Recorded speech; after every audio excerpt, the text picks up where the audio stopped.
Entonces, ahora sí, vuelvo y reitero el saludo. Muy buenas tardes para todos. Les damos la bienvenida a este cierre inaugural, digámoslo así, de lo que fue nuestra semana del idioma, celebrando los 100 años de la vorágine, el centenario.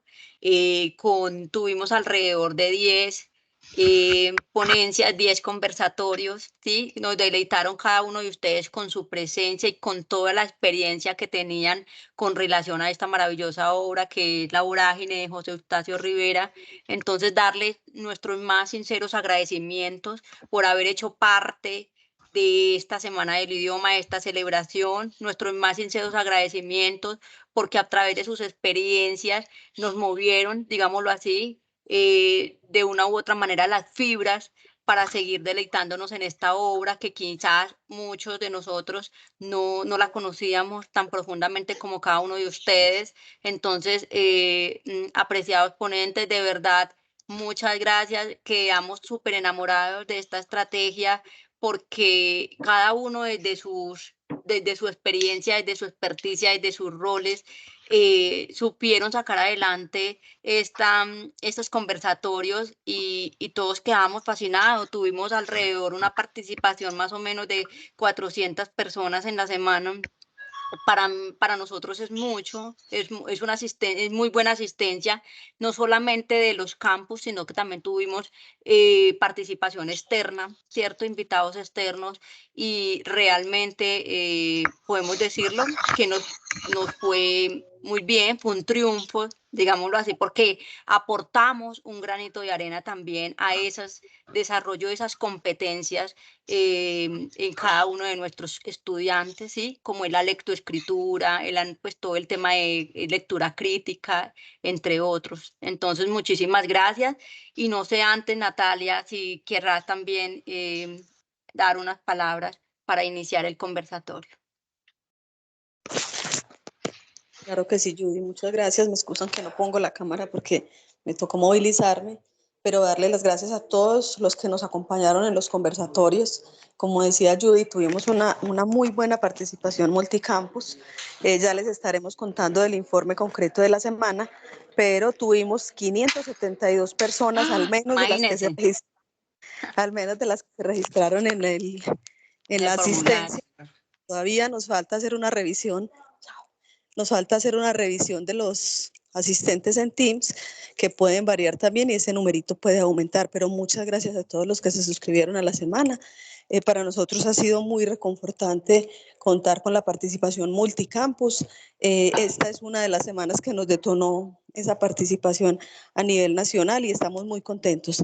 Esperamos poder contar con la participación tanto de los ponentes como de los estudiantes, profesores en la siguiente semana el próximo año y que ustedes mismos también nos puedan retroalimentar y darnos a conocer cuáles son esas temáticas que quisieran que tengamos en cuenta en la siguiente semana del idioma. Muchas gracias a todos también los compañeros que lideraron, Judy, Johan y todos los que se suscribieron. Muchísimas gracias. Natalia, también es importante mencionarles a nuestros ponentes que van a recibir una carta, digámoslo así, de asistencia, ¿cierto? Como donde nosotros les daremos la asistencia por haber participado a esta a esta celebración de la Semana del Idioma.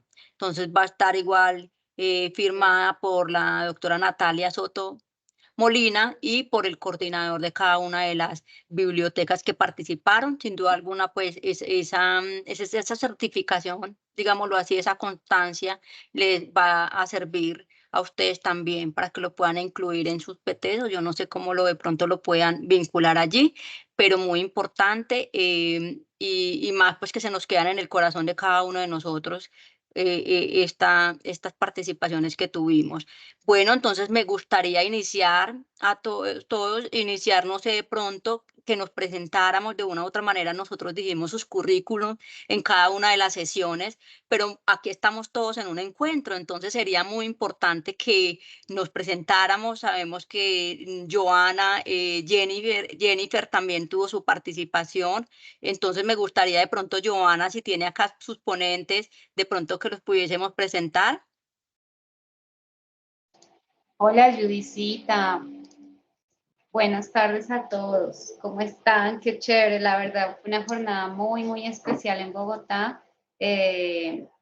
Todos fueron muy interesantes. Yo creo que con el profesor Carlos Molina quedamos muy contentos porque fue algo muy ameno.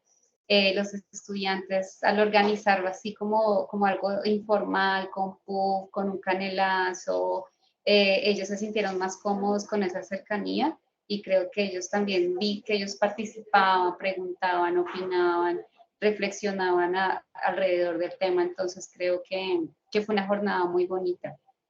En Bogotá creo que la experiencia fue súper y mucha asistencia. Hubo personas que estaban, no se veían la cámara, pero habían personas de pie alrededor que dijimos al final como no lo volvamos a hacer acá, tenemos que hacerlo en un lugar más grande porque también pues hubo personas que estaban ahí como incómodas, pero bueno, cosas por mejorar. No sé si el profesor Carlos Molina quiera compartirnos su experiencia. Claro que sí, a todas, a todos, muy buenas tardes. Buenas tardes, profes. Joanita, y antes que nada agradecerte realmente por la organización, por la coordinación de esta actividad en la sede. Realmente me sentí yo muy cómodo, me sentí muy a gusto. Es más, yo fui un invitado más porque los chicos fueron los que se encargaron realmente de hacer la conducción del conversatorio. Y es muy chévere también entrar en estas dinámicas con ellos, con estos nuevos lenguajes, con estas nuevas perspectivas que le pueden dar vida a esta novela de La vorágine de José Eustacio Rivera. El sitio nos quedó pequeño realmente. Pensé que iba a ser como que algo más privado, como entre amigos, pero esto realmente fue una asistencia masiva que nos llegó, pero no se perdió de todas maneras como es esa intimidad, esa cercanía y esa proximidad con todos los asistentes. Fue realmente una experiencia muy gratificante. Muchísimas gracias, profesor Carlos. También igual su intervención. Vimos que fue presencial y virtual también a la vez, entonces también vimos mucho apogeo allá en Bogotá. Muchas gracias, Joana. Y no sé también, Judy, una sí, cosita también que también vi es que, claro, aquí hay un periódico que se llama Ventana de la U, que también estaban transmitiendo en YouTube y también se apropiaron pues del evento, habían cámaras, porque además ellos son muy profesionales en eso, entonces no se veía mucho de lo que ustedes se transmitían, de lo que nosotros transmitíamos, pero por detrás eso habían cámaras, los chicos se movían, los presentadores también eran muy presentadores, ¿no? Y ellos no eran una pregunta, sino era como más, bueno, y cuéntame, tengo una amiga que se llama, y un amigo que se llama Carlos Arturo Cova, y entonces era como una charla muy amena. Entonces eso también hay que rescatarlo del programa de comunicación social. muchas gracias por la dinámica que se gestionaron y eso se percibió también, e incluso se percibió en el público también, ¿cierto? En los que estábamos de manera virtual. Bueno, no sé si de pronto Jennifer, con sus ponentes, de pronto, ¿cómo nos fue? Preséntanos. Claro que sí, un cordial saludo para todos. Ibagué Espinal tuvo la experiencia de la apertura de la programación el día lunes y tuvimos con la compañía de nuestro profesor Julián Ricardo, que es del campus Espinal, una experiencia también bastante positiva. Estuvimos en sala de conferencias y también la asistencia fue bastante alta, incluso tuvimos personas de pie que tuvimos que buscar sillas para acomodarlos. Fue un espacio muy interesante y de mucha reflexión desde la perspectiva que analizó el profesor Julián, a quien invito, pues, nos cuente de su experiencia y también de su perfil, que queremos conocerlo acá en este espacio multicampus. Bueno, muchísimas gracias. Definitivamente ustedes son los protagonistas de estos eventos, ustedes son los que nos recuerdan que hace 100 años empezó la lectura o la escritura o la publicación de este texto y que cuando hacíamos la disertación o las 4 lecciones sobre las cuales yo hice mi presentación siendo un gran honor este evento de apertura, pues sentíamos que el tiempo se mantenía estático. O sea, la reflexión giraba en torno a que, si bien es cierto, habían muchas dificultades con el régimen laboral, con la persecución, todavía las estamos viviendo. Hoy, por ejemplo, estamos reglamentando el trabajo online. En ese Ujú. momento el trabajo pesado no estaba reglamentado, o el trabajo en obra. Hoy se está hablando en Colombia, potencia mundial de la vida, sobre el trabajo agrícola. Todavía tenemos esa deuda pendiente. Y han pasado 100 años y han pasado la rebelión de las ratas y ha pasado el Cristo de espaldas y la masacre de las bananeras y el mismo Macondo y muchas cosas nuevas de textos, de cosas que nos enteramos. Aquí en Ibagué nosotros fuimos noticia no positiva hace poco menos de 4 meses, donde una persona de una finca arrocera maltrata verbalmente a sus trabajadores. Entonces, fíjese que no estamos lejos de Arturo y Alicia. Definitivamente se cree que Alicia se pierde de Arturo o deja Arturo más para ampararse en Clemente Silva porque sentía que ahí estaba más segura. Entonces, hoy tenemos también muchas mujeres que se pueden sentir inseguras en sus trabajos. Y esa básicamente fue la reflexión. Desde la administración, habían estudiantes de administración, habían estudiantes de derecho, habían estudiantes de ingeniería, contándoles esto, para qué sirve la tecnología, dónde estamos hoy y qué fue lo que nos pasó para que no estemos condenados a repetir la historia. Gracias también a la gran gestión de Jennifer y mi compañera Angie, que es la señorita que nos apoya aquí en registro bibliográfico. No sé cómo decirlo, Jennifer, me excusa. También hicimos ese mismo ejercicio aquí en Espinal, con una asistencia de casi 50 estudiantes. Somos un campus pequeño, pero no por eso dejamos de hacer todo lo que hacen a nivel nacional. Entonces, muy agradecido, me siento honrado con esta gran posibilidad, haber hecho el ejercicio de apertura y contándole a la gente que detrás de eso hay muchísimo. Está la Araucaria, está Doña Bárbara, la Araucana, perdón, Doña Bárbara, está Siervo Sin Tierra y muchas cosas más que todavía nos faltan y ojalá podamos seguir celebrando y ojalá pueda estar ahí presente. Así es. Muchas gracias, profesor Julián Ricardo, también por su participación. Fue la primera, entonces fue la que dio la entrada triunfal a esta semana. Entonces también agradecerle mucho a Jennifer por la participación.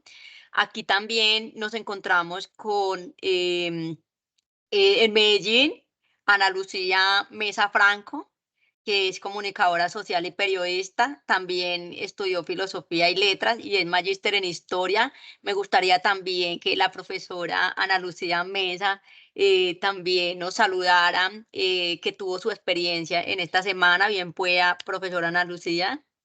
Buenas tardes, ¿me escuchan? Sí, señora.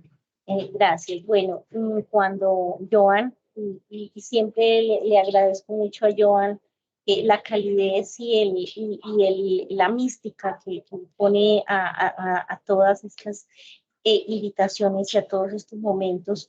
Cuando acepté la, esta invitación, fue recapitular pues en otros momentos el trabajo y la aproximación y la lectura a la obra, y coincido con el profe Julián en que uno de los elementos que ve uno con impacto grande, impacto y con tristeza también un poco, es que el fenómeno no ha cambiado, o sea, no ha desaparecido. Tenemos otras dinámicas, digámoslo así, desde el punto de vista técnico, tecnológico, de repente organizativo en algunos momentos, pero las prácticas digamos, estas prácticas y esto de fenómenos económicos que está el trasfondo de esa historia de amor y ese impacto que es a través como veíamos con Joan en lo que hemos conversado aquí, es a través de la selva, la naturaleza, en donde se ve eso, y así como es la fuerza, la fuerza, la oscuridad y también el recuerdo y la nostalgia, todo eso, esos esos paisajes y esos matices nos muestran un escenario que no ha cambiado prácticamente y que seguimos teniendo digamos, la subestimación, el problema de las clases sociales, el problema económico, todo eso, la explotación en todos los sentidos.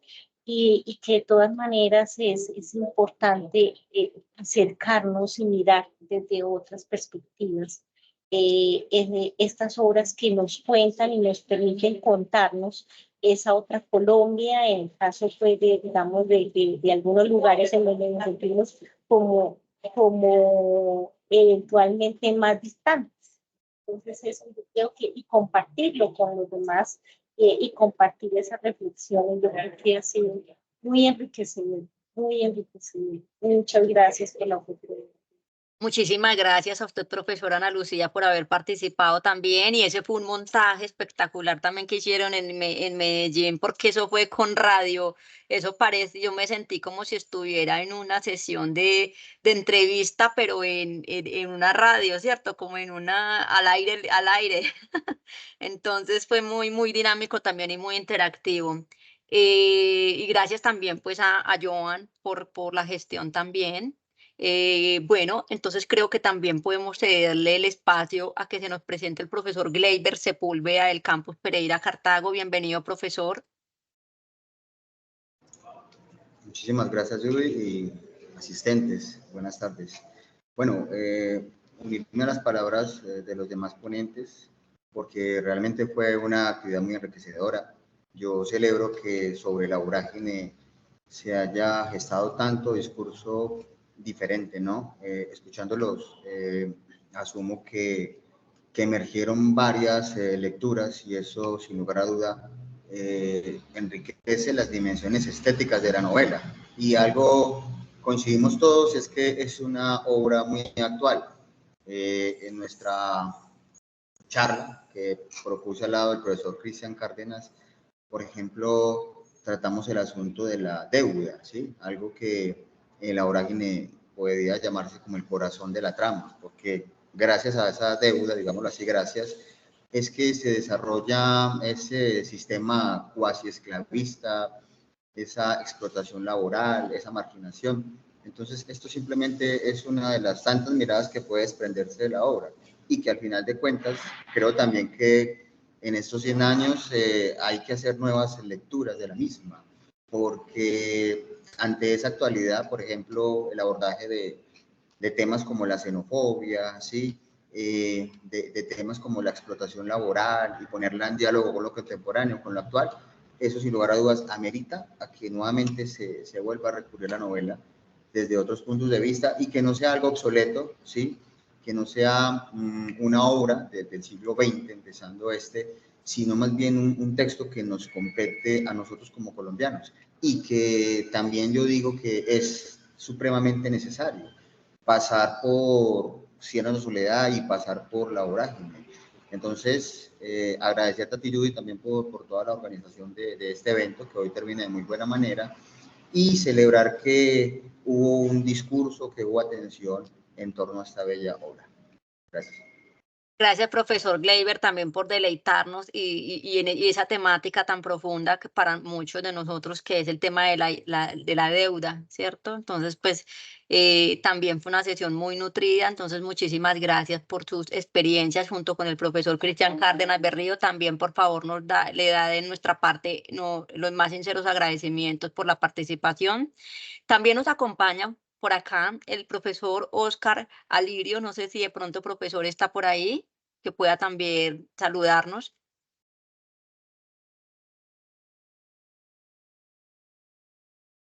Profesor Oscar Alirio, que lo vi aquí, no sé si se encuentra, ¿no? Bueno, no sé de pronto qué otro ponente se me queda por fuera que esté aquí conectado y no lo logro percibir. Digo que ya estamos entonces todos los No sé ponentes. si está el compañero de Arauca, que me quedé antojado de escuchar lo de los vestigios de la Casa Arana. Alguien iba a hacer eso, no sé si lo hicieron o no esté aquí. Lo vi en No la lo veo. programación. Sí, está en Lo la vi en la programación. programación, pero no lo veo aquí conectado. Entonces, pues no, de pronto no nos pudo acompañar en esta sesión del día de hoy. De todas maneras, a todos muchas gracias y quiero iniciar también haciendo unas preguntas.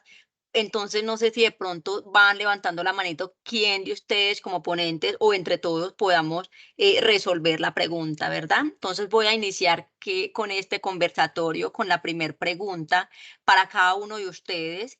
Eh, la primera pregunta es, ¿cuándo y cómo fue su experiencia en el momento de leer La Vorágine por primera vez? Algo corto que nos pueda decir cada uno de ustedes ponentes.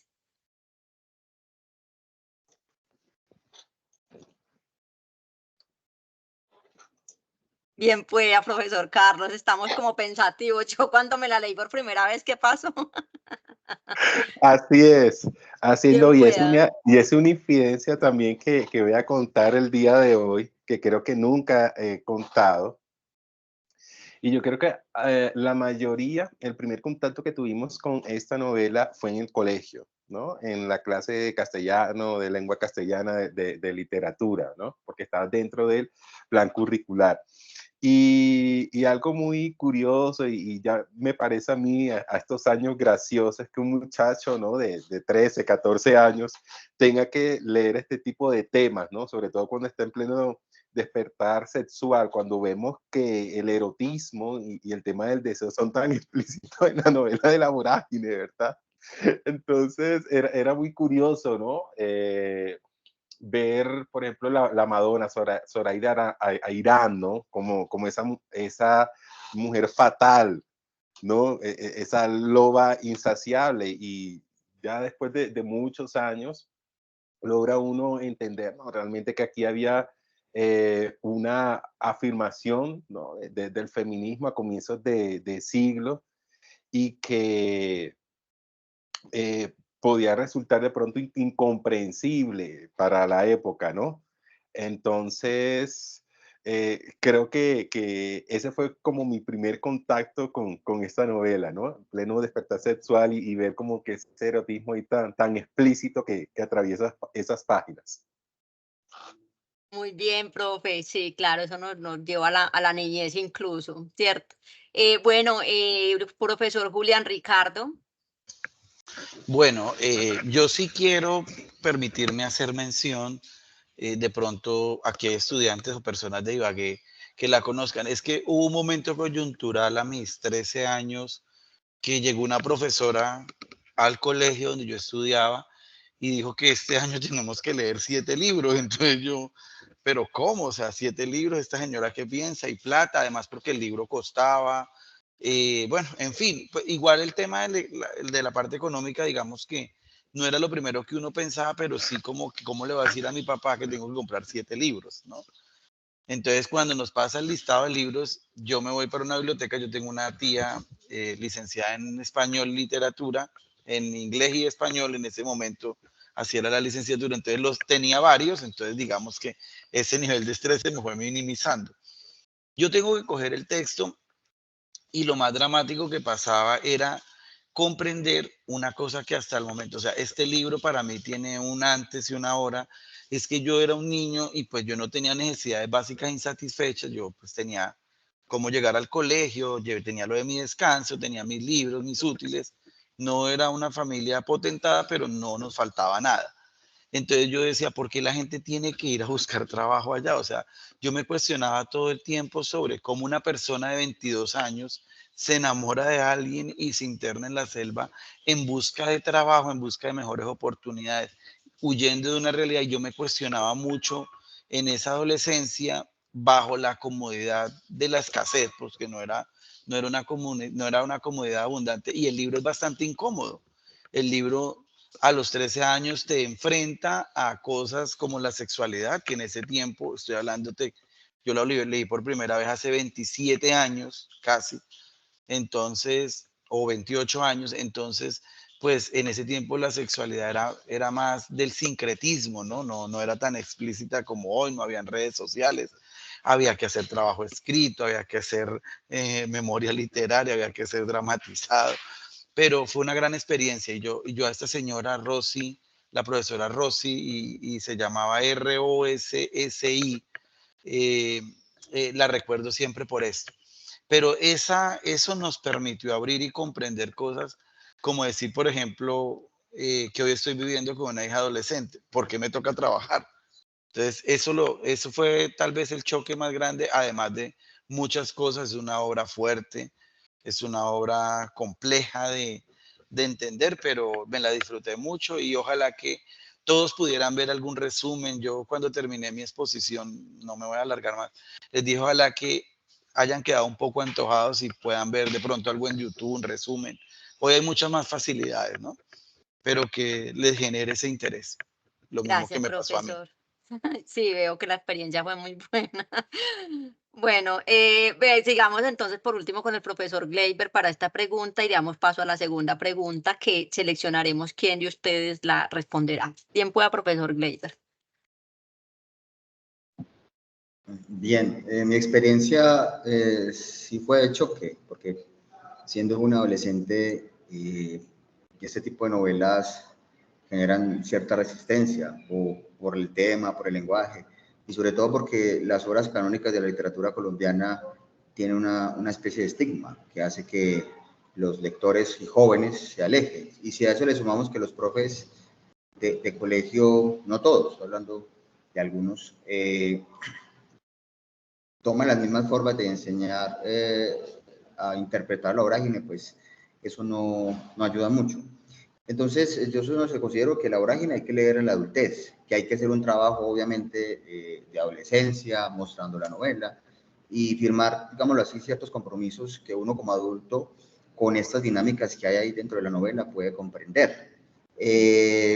Y sí, también pienso que lo que está sucediendo ahora, ojalá que no sea una fiebre, que la vorágine siga leyéndose y que se constituya una suerte de reto, desafío de todos los profesores para intentar acercar al adolescente de ahora, ¿cierto? Con todas esas herramientas digitales a la obra. Por ejemplo, uno piensa en lo que está haciendo Netflix y lo que va a suceder con 100 años de soledad. Eso en últimas hay que celebrarlo porque es una forma de que al adolescente le llegue por otros medios, en este caso audiovisuales, de la obra. Ya después, en su adultez o más avanzado, pues irá al texto por cuenta propia.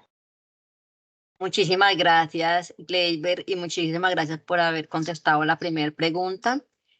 Voy a dirigir la segunda pregunta y solo pues elegiremos quién la responderá. ¿Es La Vorágine una novela basada en hechos reales o es más bien una construcción que ha recurrido a todos los elementos de la ficción? Me gustaría que esta pregunta pues la pudiese responder la profesora Ana Lucía Mesa, si le parece, profe. Bueno, son hechos reales, pero es una recreación, pero son hechos reales y son circunstancias reales. Digamos, esta escritura contempla momentos y situaciones de la época. Y hay una conexión, son ficciones históricas, ¿no? En donde se permite, desde el punto de vista de historia, se puede ser discutible, pero hay circunstancias que efectivamente se dieron y hay un contraste además en el tema del paso del modernismo al realismo desde el punto de vista literario que nos muestra cómo se lee, cómo lee el autor esa transición histórica. Por un lado, cómo retoma algunos elementos que leen en la obra, circunstancias, hay dudas frente al tema de los personajes, hay mucha elucubración al respecto, pero el fenómeno en sí, así como los lugares y las circunstancias, hay muchas que sí son reales. Entonces, y esa es también la invitación y la preocupación, ¿no? A la hora de decir, bueno, de que esto no ha desaparecido, el fenómeno no ha desaparecido.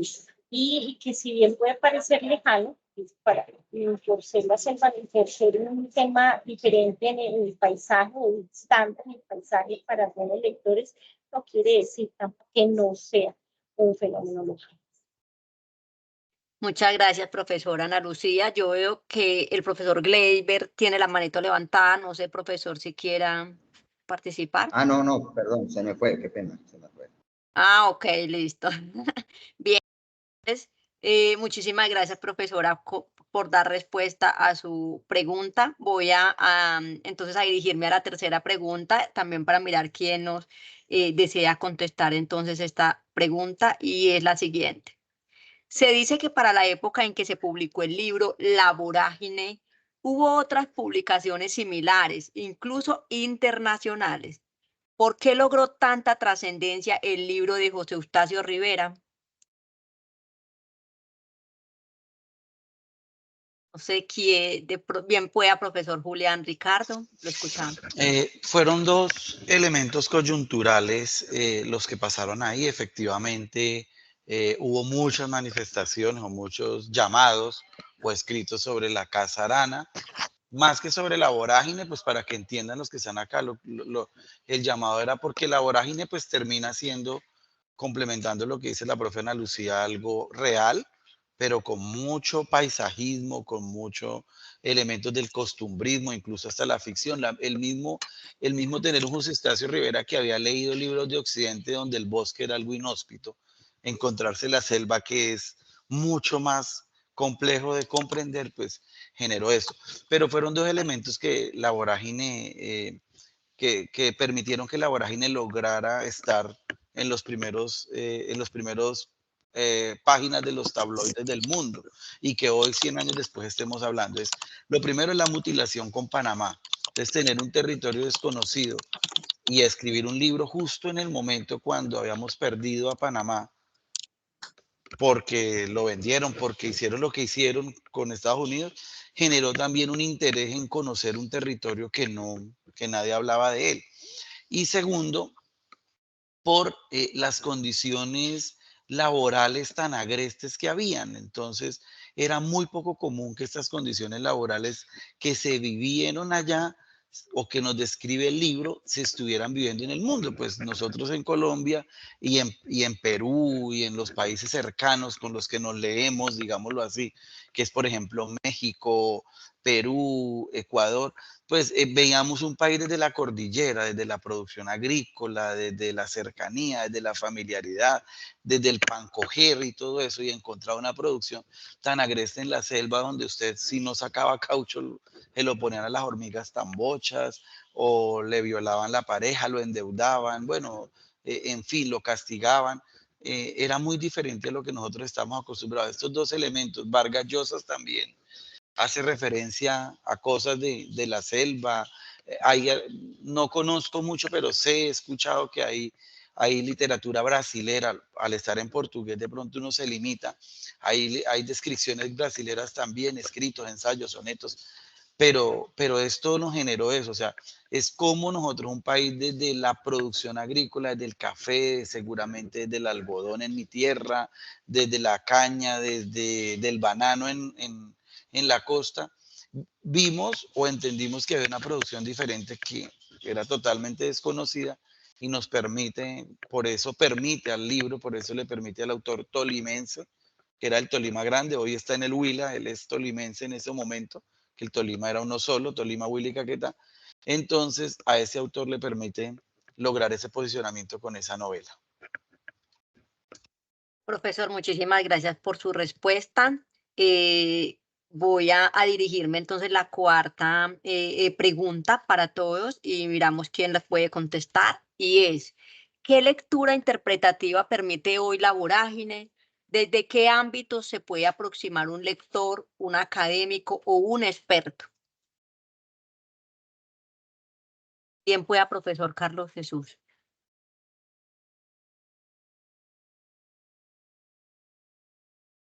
Le escucha, profe. Está silenciado el micrófono. Quien pueda. Muchas gracias. Sí, sí. Ahora sí me escuchan. Tengo la grata experiencia también que unos años después, tal vez unos 15, unos 20 años después, por una amistad personal con uno de los mayores admiradores de José Eustacio Rivera y que fue también crítico de su obra en el buen sentido de la palabra, el jesuita Luis Carlos Herrera. ¿Mm? Y ya dejando atrás como esa experiencia que había tenido con la novela durante mi adolescencia, conozco ya una persona erudita, ya también por sus mismos años y por supuesto por su conocimiento que tenía de la obra y de la vida de José Eustacio Rivera, tener unos elementos pues, mucho más fundamentados desde la academia para poder interpretar esta obra, desde los mismos personajes. Y Luis Carlos, recuerdo yo que él, esa primera conversación, ¿no?, sobre la novela La Vorágine, iniciaba con esas palabras, ¿no?, con las que inicia la novela, ¿no? Antes de apasionarme por mujer alguna, jugué mi corazón al azar y me lo ganó la violencia, ¿no? Entonces, eso para mí fue realmente iluminador, revelador. ¿Mm? Porque esa lectura que había hecho yo en mis años juveniles, de pronto había tal vez eh, vanagloriado un poco a Arturo Cova como héroe de la novela. Y para mí, Arturo Cova perdió toda esa santidad que podía tener. Porque realmente Arturo Cova es un antihéroe. Es un antihéroe. Claro, está de trasfondo esta historia de la extracción del caucho en la selva amazónica y este conflicto también limítrofe entre Colombia y Perú, ¿no? Que desencadenó pues, los hechos también de la guerra colombo-peruana unos años después que saliera a la luz la obra. Pero vemos nosotros aquí en el centro lo que serían los temas más recurrentes de la modernidad, ¿no? El amor romántico, por una parte, ¿no?, entre Arturo Cova, Alicia, podríamos hablar por cualquier mujer, que este señor era un seductor realmente. ¿Sí? Después que conquistaba a las mujeres, pues aburría y luego las desechaba, ¿no? Es una imagen también como de ese amor romántico, ¿no? Que se quiere ver como un ideal, como un inalcanzable, pero una vez que ya se alcanza, pues pierde como todo su valor, ¿no? Su brillo, como si fuera oropel. Y se ve también ese conflicto entre lo que sería el hombre, ¿no?, con esas fuerzas incontrolables que lo pueden dominar, puede ser la selva, puede ser también el otro. ¿M? Entonces, esas primeras palabras de la novela yo creo que son clave y son iluminadoras para poder entender o interpretar esta historia, ¿verdad? De que no estamos aquí frente a un héroe, todo lo contrario, un antihéroe, un hombre que va a buscar fortuna a la selva y que su propósito no es quedarse realmente a transformar esa realidad que encuentra ahí. No, no, no. Es amasar una fortuna, dinero, para volver a Bogotá, esa vida de ensueño que él tanto añora, de tranquilidad y, y de solar, ¿no? Entonces, creo que esas primeras frases del libro, de la novela, nos dan una clave hermenéutica o interpretativa para poderlo entender. Un hombre que no se apasionó por nada, no se quería ni él mismo para llegar a la selva, ¿verdad?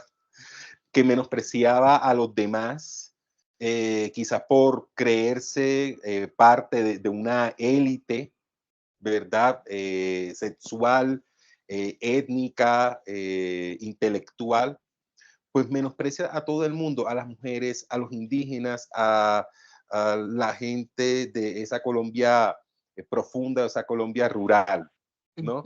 Entonces, creo que la vorágine revela esas contradicciones que hay en cada uno de nosotros.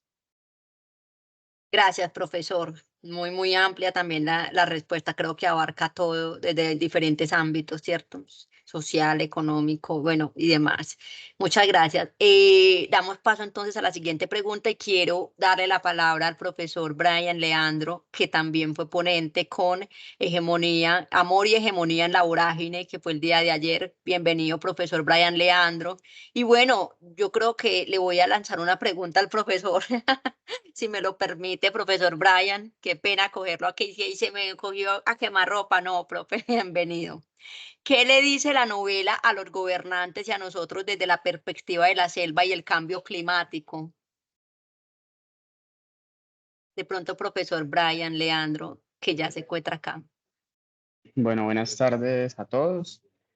De hecho, es una pregunta que también teníamos el día de ayer que estuvimos en la charla y como lo hablábamos, hay unos niveles de hegemonía y unas ficciones políticas relacionadas alrededor de la obra que nos permiten entender en cierta medida como desde hace unos 10 años también habían unas inconformidades desde los territorios. Entonces, la obra en cierta medida hoy, primero que sigue siendo vigente, y es un llamado también desde ese prólogo y ese epílogo, ¿cierto? Que es como unas cartas a esos ministros y a esas autoridades gubernamentales que nos dicen, de nuevo estamos casi que pidiendo a estas personas que están en altos puestos políticos que presten atención a la periferia y a esos lugares que no han sido como tenidos en cuenta, que muy repetido frente a lo que decía ayer es un país centralizado aún muchos años después y seguimos esperando siempre a que la capital nos dé como unos lineamientos para poder funcionar desde las diferentes regiones. Entonces ahí es como un nivel de primero desestructuralización y poder entender las diferentes comunidades que hay en esas periferias. Entonces ahí tenemos el Amazonas, ¿cierto? Pues que finalmente está donde se desarrolla la novela.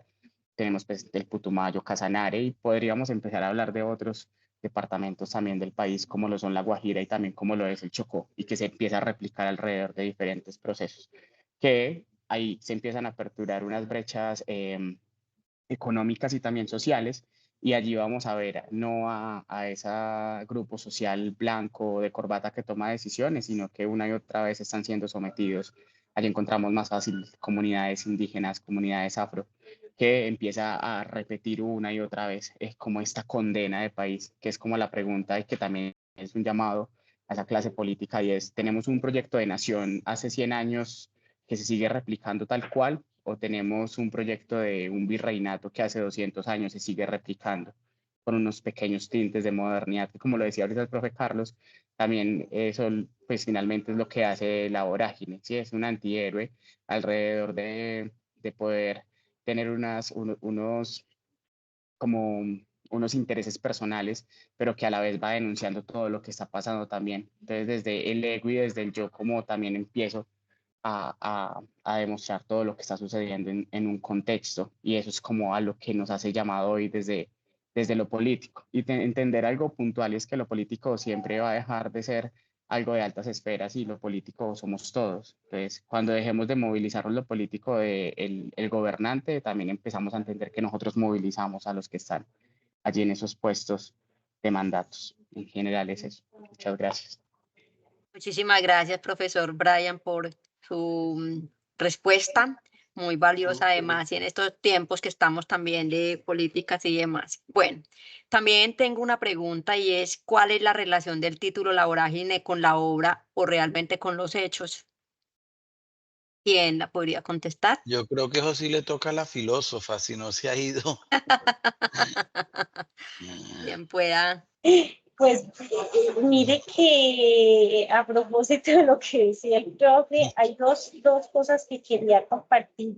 Y una creo que puede también responder a lo que dice Judy, es a mí personalmente el impacto, no solamente la primera vez, sino que fue cómo es el reflejo, o sea, es la forma de escribirla, la relación con la naturaleza refleja digamos, la complejidad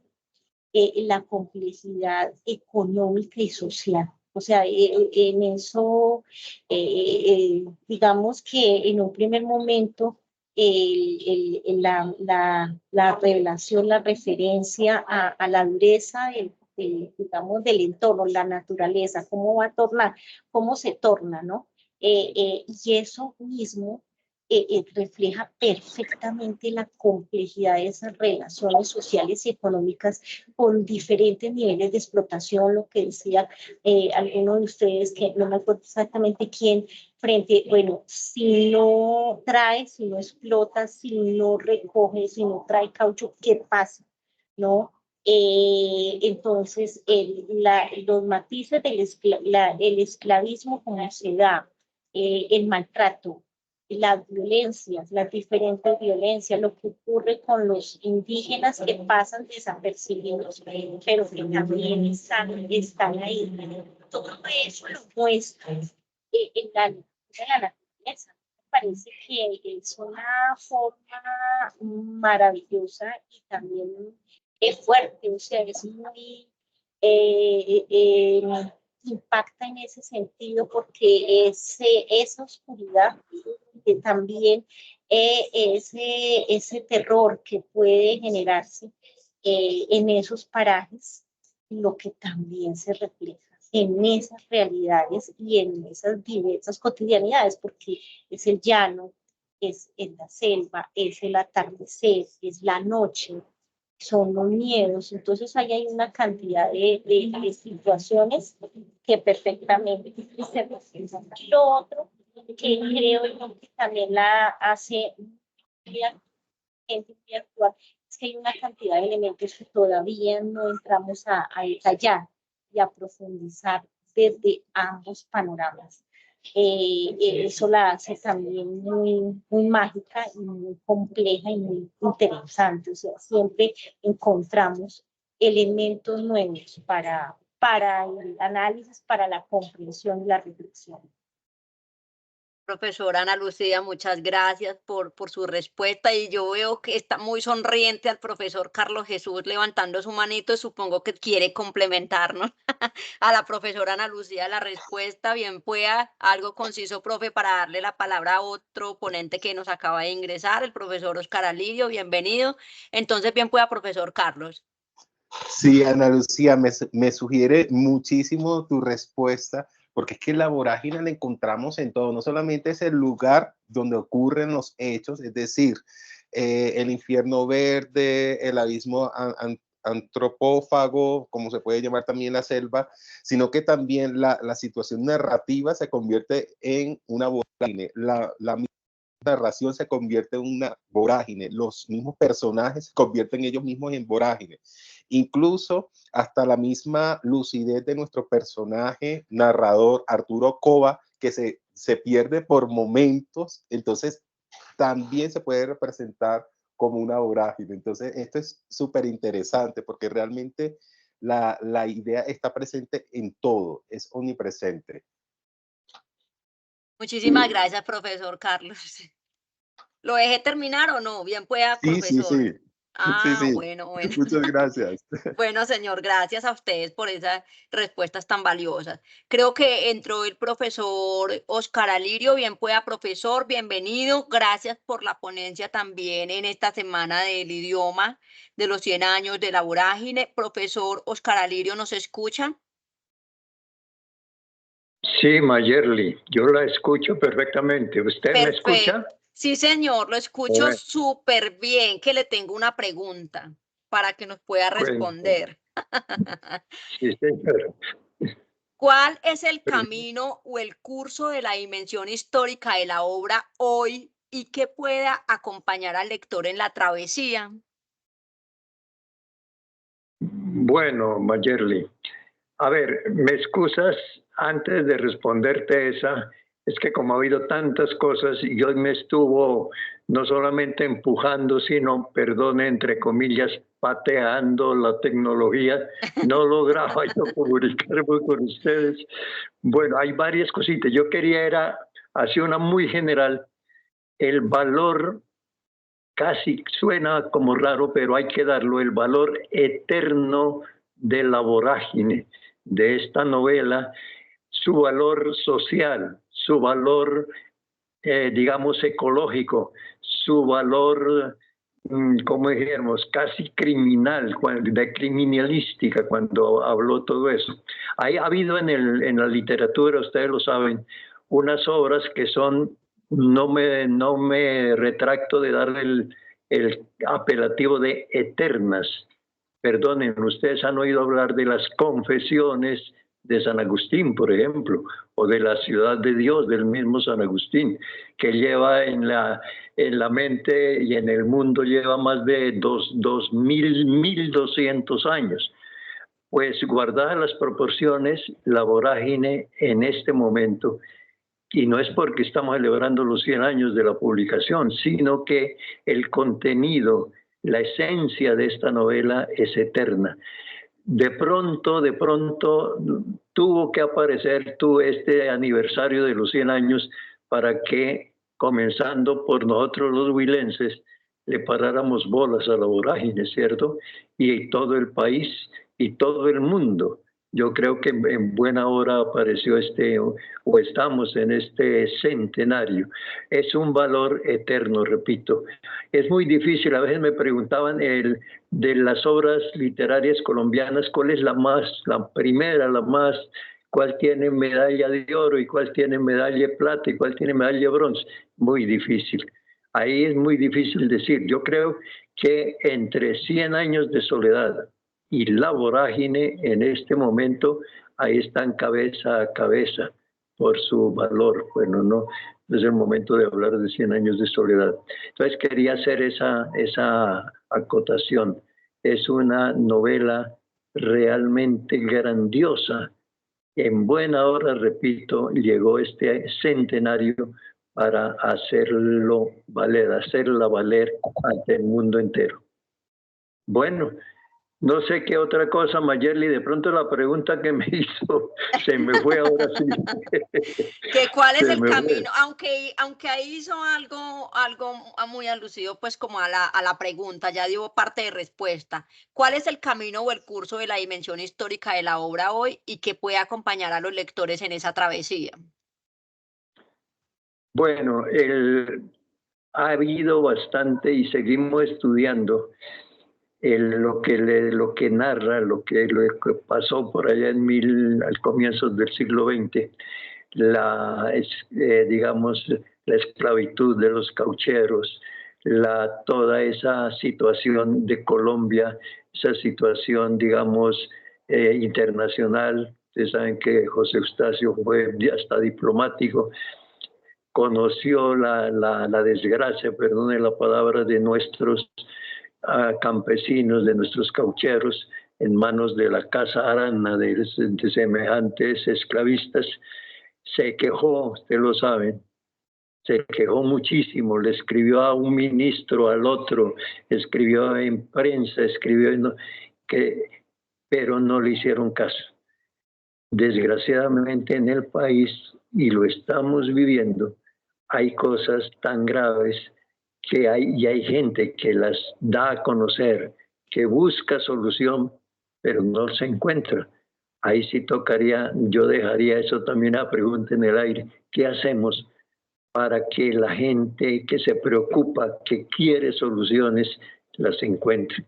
Yo no sé, Mayerly, ¿tú qué opinas sobre eso? Muchísimas gracias, profesor. Pues es que es una pregunta que nos genera expectativas o sea, a todos, ¿no?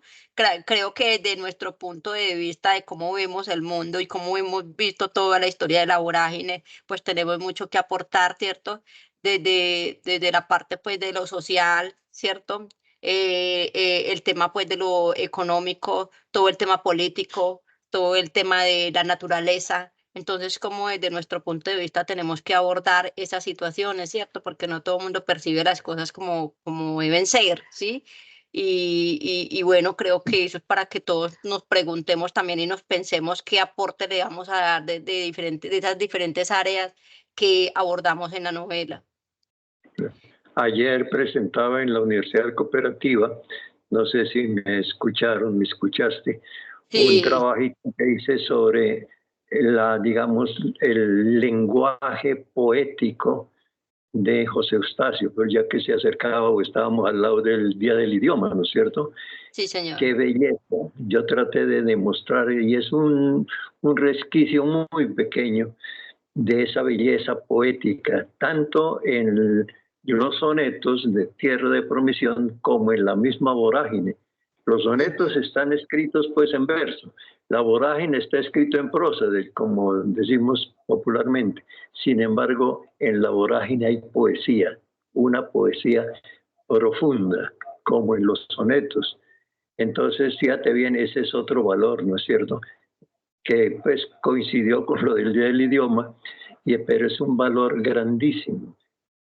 José Eustacio fue un maestro del idioma, fue un maestro de la belleza lingüística. Ayer traté de darlo a entender.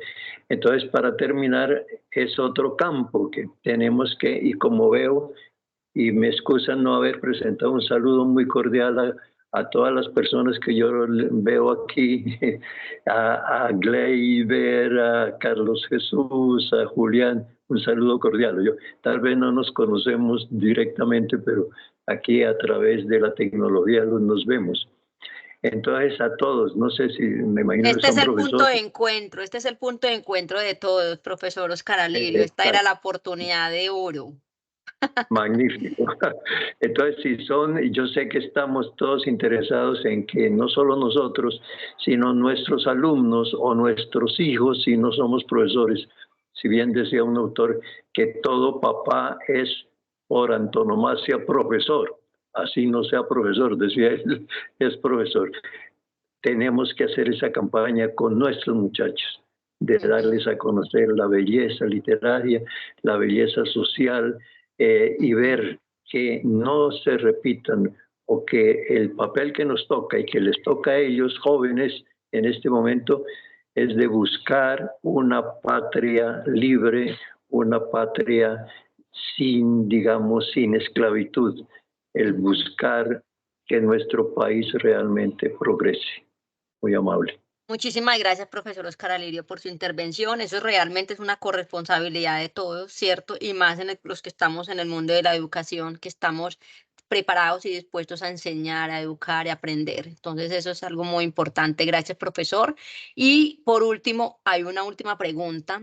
Le voy a dar paso primero al profesor Gleyber, que lo veo como muy calladito allí, pero esta pregunta la va a responder usted, profesor, como primera medida, y ya después, como es el cierre, la pregunta de cierre, los que quieran intervenir. ¿Piensa usted que Rivera mezcla en su texto historia y mito? Para todos. Empezamos por el profesor Gleyber. Sí, claro. Claro, por ejemplo, en la leyenda de la indiecita Mapiripán, desde luego allí hay una vinculación del mito, donde, a mi modo de ver, Rivera da a conocer esa sintiencia de esos territorios que son marginales. Incluso hay posibilidades de entender su cosmogonía, su perspectiva ancestral. Entonces, eso que se narra allí, que parece exótico, no. Allí la leyenda de Mapiripán, de la indiecita, tiene ya esa carga mítica. Cuando uno también recorre la novela y se encuentra con ese mismo código mítico de la selva, por ejemplo, ese viaje que hace el Pipa cuando toma yagé, y de repente los árboles comienzan a hablarle, y los árboles, estoy pensando en la revolución de la granja, ¿sí? de Orwell, donde también se da esa posibilidad de que los animales y que haya allí una polifonía que se torna denunciante. Entonces, allí también hay esa visión mítica cuando se tiene esas revelaciones con ese viaje encima. Y eso también es la perspectiva mítica que se abre, pero desde la naturaleza. Entonces, claro, hay una relación muy profunda que a mi parecer le da una dimensión estética a la novela muy sobresaliente. De hecho, todos esos elementos se amalgaman y hacen ver a la novela como algo muy potente. Y frente a esa pregunta, por ejemplo, que tú hacías, ¿por qué La Vorágine fue tan bien recibida internacionalmente? Claro, se destaca no solamente porque habla sobre la selva, sobre esas políticas neoliberales que se anuncian por allá empezando el siglo XX, el asunto de la identidad, ya lo decía Brian también, del proyecto de nación que se formula allí, nos pregunta, bueno, nos decantamos por lo liberal o por lo conservador, ¿y qué pasa? Muchas cosas, y lo mítico se suma allí, y resulta que lo mítico es nuestro, es colombiano, y es lo que da la impronta de novela colombiana, y es lo que a mí también, modo de ver, destaca sobre otras novelas que en ese segmento histórico también se llevan a cabo, porque por allá por el 20 hay ese boom de lo que se llamó la novela regionalista, que eran novelas de tierra, donde la selva, donde la naturaleza, donde el territorio agreste era el protagonista. Pero la de nosotros, así como María en su momento, se revela y sale a flote porque tiene muchos significados, entre ellos eso mítico que tú mencionas, querida Judy. Muchísimas gracias. Bueno, profesores, ponentes, todos nuestros invitados, quedamos abiertos al público. ¿Tienen alguna pregunta para hacerle a nuestros ponentes? ¿Quieren intervenir? El espacio también para darle, creo que los últimos 5 minuticos al público. ¿Les parece, profesores, que les demos los 5 minuticos al público? Quien quiera participar bien pueda, levanten sus manitos, abran sus micrófonos, el espacio es de ustedes. Bueno, en el chat no sé si tengan preguntas, voy a mirar si hay preguntas aquí en el chat. Aún no hay preguntas en el chat, no sé si que alguien quiera levantar la manito y participar. Yo sí quiero discrepar un poco con el profe Gleyber de que para mí la novela más que mítica es que la selva es mítica. Yo tuve la posibilidad de en mis vacaciones pasadas leer el libro de 40 días perdidos en la selva, que es el libro de los niños y el insuceso, y definitivamente volvemos a encontrarnos con similitud en el relato. Los niños estaban ahí, no circularon más de 22 kilómetros cuadrados a la redonda y no los veían porque pareciera que la selva los escondía. Entonces, esa comprensión, yo creo que el libro lo que nos permite es intentar describirnos y decir lo incomprensible de la selva. Y eso termina siendo el contexto mitológico, pero es que la selva tiene unas dinámicas diferentes. Seguramente si yo voy allá me voy a enfermar del estómago, pero ellos conviven sin agua potable, comen pescado oreado, su asado, tienen poco acceso a la sal y conviven. Entonces, pues, es ese contexto que genera esa complejidad y todo eso que me permite tener esa otra perspectiva de que no es mitológica, sino es una realidad que nosotros no entendemos. El mismo Yahé y todo eso. Entonces, más que una discrepancia, profe, es una perspectiva de la comprensión de la selva como algo incomprensible. Profesor Ya es Gleyber. que, bueno, permítame también discrepar, me encanta. Por fin se instituyó el panel, porque a través de la discrepancia es donde se gesta el conocimiento. No, es que, a ver, el ser humano no puede prescindir de lo mítico. O sea, lo mítico es una condición innata. A través del pensamiento mítico se permite comprender la trascendencia del hombre y, por ejemplo, pensar en las divinidades.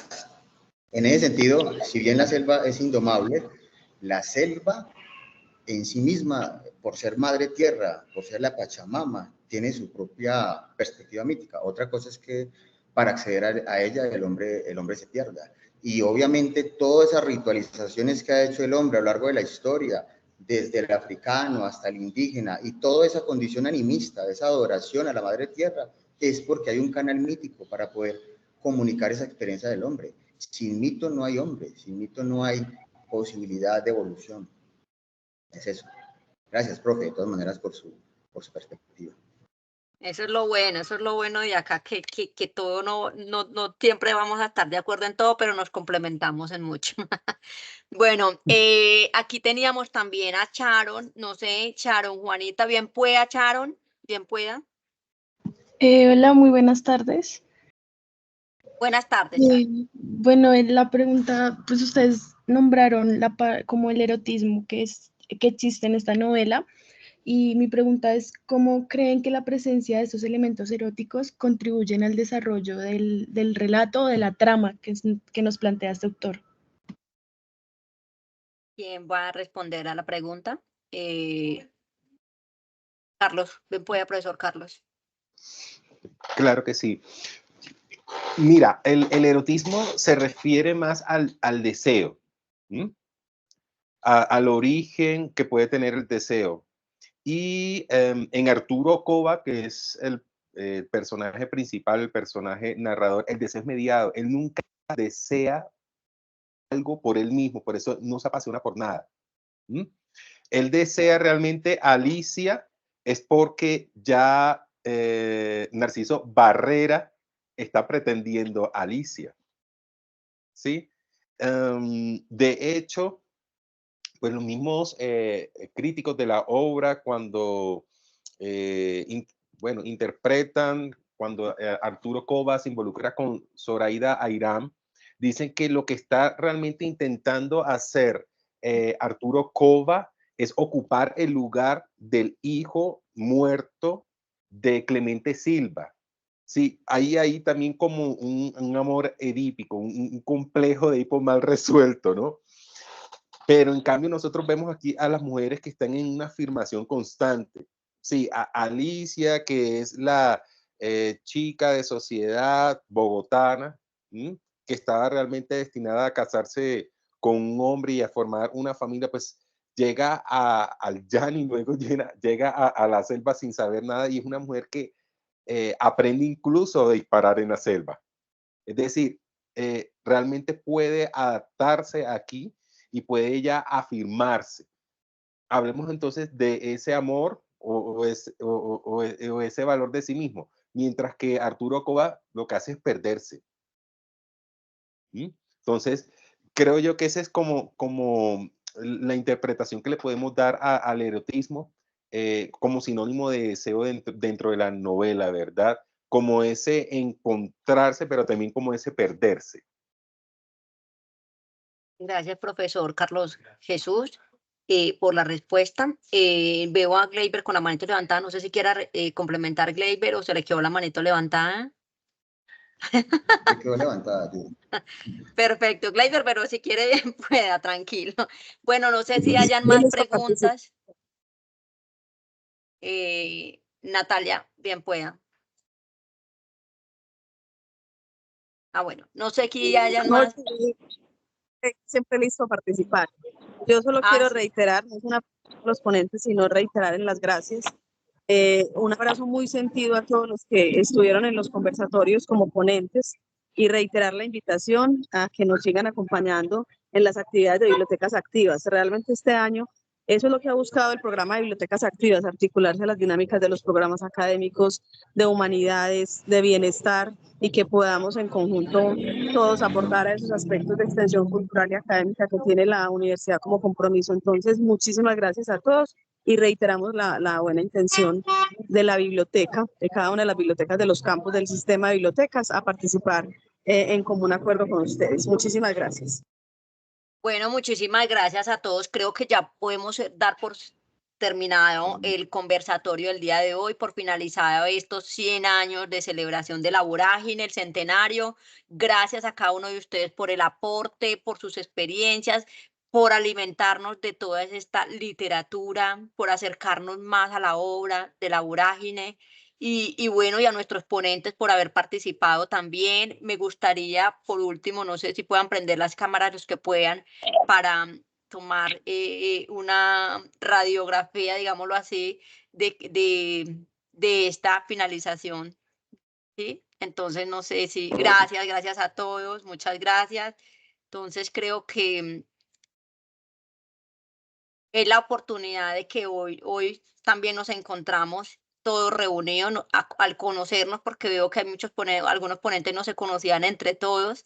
Entonces, muchísimas gracias y nada, un abrazo de gratitud también del Sistema de Información Bibliográfico hacia cada uno de ustedes por haber participado, compañeros, colegas y demás participantes. Un feliz fin de semana y nos vemos entonces en otra semana del idioma para que sigamos celebrando juntos. porque esto es un cuento de todos. Eso, chao, Judicita. Gracias. Gracias a todos. Gracias. Chao, Chao, gracias. Feliz tarde a Gracias. todos. Adiós. Feliz tarde. Hasta luego. Gracias. No olviden la Un gusto asistencia, por compartir. favor. Gracias. Un gusto compartir aquí con ustedes. Igualmente. Profesor, gracias. Gracias a todos.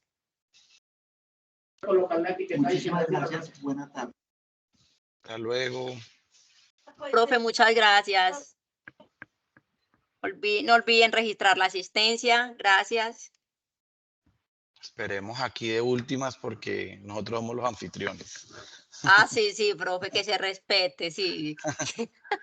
Muchísimas gracias. Y recuerden que el que no conoce su historia está condenado a repetirla. Le cuento que sí, me puso a leérmela nuevamente después de tantos años. No, yo quedé más antojado ahí.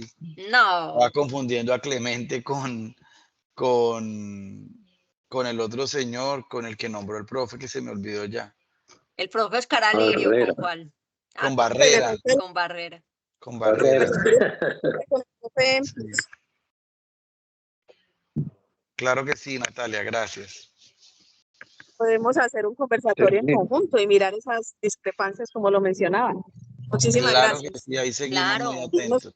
Y hay muchas cosas, Natalia. Nosotros aquí tenemos en todos los campos una riqueza. Por ejemplo, nunca hemos hablado y se queda uno corto en las 16 semanas de clase, por ejemplo,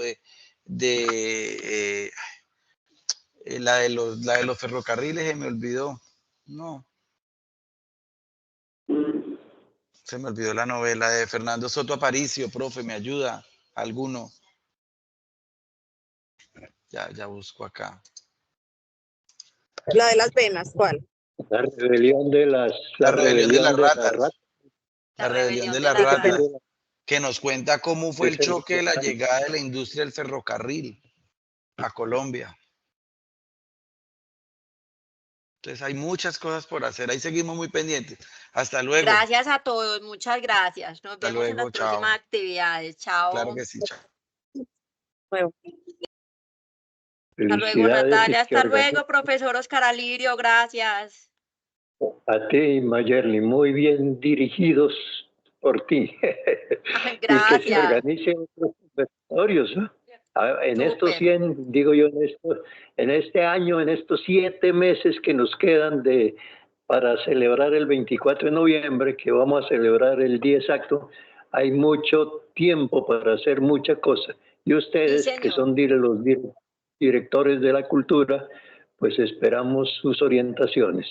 Sí, señor, Felicidades. muchísimas gracias a todos por participar, gracias por participar en cátedra, en todas las dinámicas del CID, muchas gracias.